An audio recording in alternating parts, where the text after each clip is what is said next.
Welcome to Section 1, Oracle. Number 3051, the Greek word is a logion. We first see this word appear in Exodus 28:15. It appears many times in Psalm 119, which we are in, but to give a little history, it says in Exodus 28:15, "And you shall make an oracle of the judgments, a work of an embroiderer. According to the proportion of the shoulder piece, you shall make it." And it also mentions this in Exodus 28 and 35. We can see that it was a piece of manufactured material, and it mentions stones being upon it. And then in Exodus 39:17, it says, "And they placed the 2 rings of gold upon both the corners of the oracle, and it hung upon the breastplate of Aaron the high priest."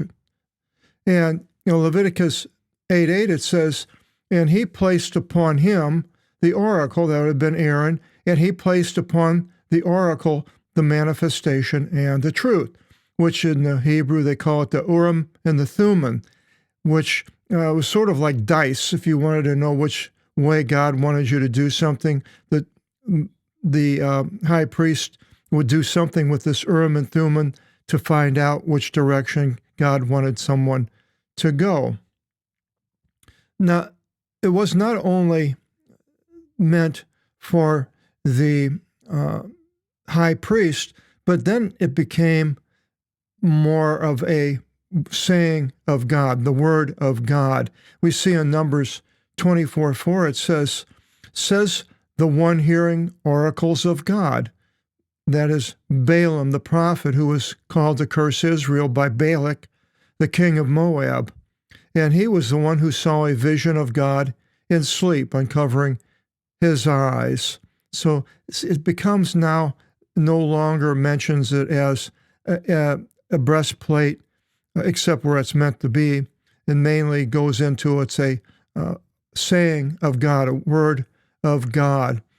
In an earlier Psalm 27:7, it says, "The oracles of the Lord are pure oracles, as silver tried in fire, proved in the earth, being purified 7-fold."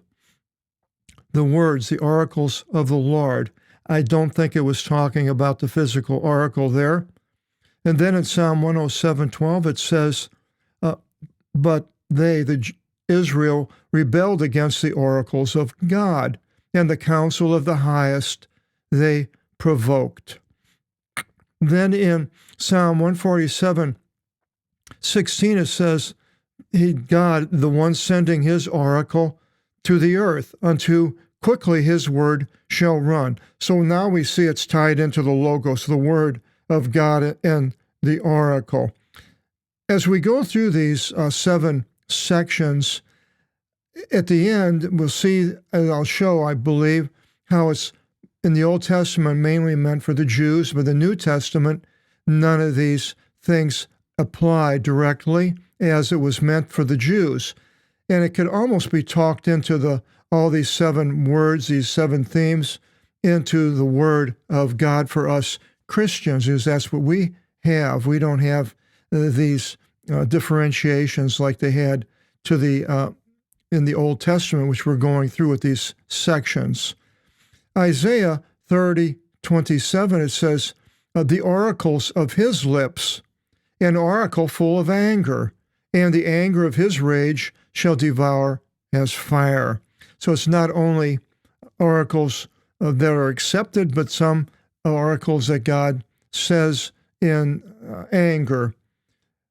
Then in the New Testament, we only have a few places that this oracle is mentioned, and the first one is Acts 7:38, and it says, "This is the one being among the assembly in the wilderness with the angel speaking to him on Mount Sinai, and of the ones of our fathers who received living oracles to give to us." And that would have been Moses. So it refers to the words more so than the embroidered piece on the front of Aaron.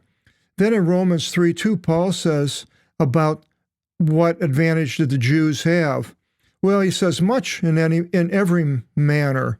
For indeed, first, that they were trusted with the oracles of God. God chose Israel, and then appeared to Moses, and then gave the commandments and everything on Mount Sinai. And the Jews were entrusted with this, and we today as Christians, we read these things and we want to do the things that God would have for us that are meant for us Christians. In Hebrews 5:12, it says, in condemnation of the teachings of some of the people, he says, for though you ought to be teachers because of the time, again, you have need of one to teach you what are the elements of the beginning of the oracles of God. And then lastly, it says in 1 Peter 4:11, if any speaks, let it be as oracles of God. And I believe that was in the assembly. Now we'll go up to Psalm 119, and here, instead of showing the whole page as we normally do from a PDF page of the Apostolic Bible, this comes from our app, apostolicbibleapp.com, developed by Steve Morrison, and doing a wonderful job. And I just have did a search, which you can do, for all the words of 3051 that appear in 119, which we are going to go through. And you can go into the app and read them all. I'll just read a few of them, but it says, in my heart I hid your oracle. So whoever wrote this psalm, so that I should not sin against you. And now we can almost use the words of God. We hid them in our heart, something that we carry with us. We know what God says. We read it over and over and over, and all sorts of things can happen to us. Normal person would question what he's supposed to do, but we would know what we are supposed to do if we have oracles in our heart. And then person says that wrote this, establish your servant, your oracle, so as to fear you, and establish your servant, your word. Again, I can change all these to word. They comforted me in my humiliation, for your word enlivened me. I beseeched your face with my entire heart. Show mercy on me according to your word, this oracle.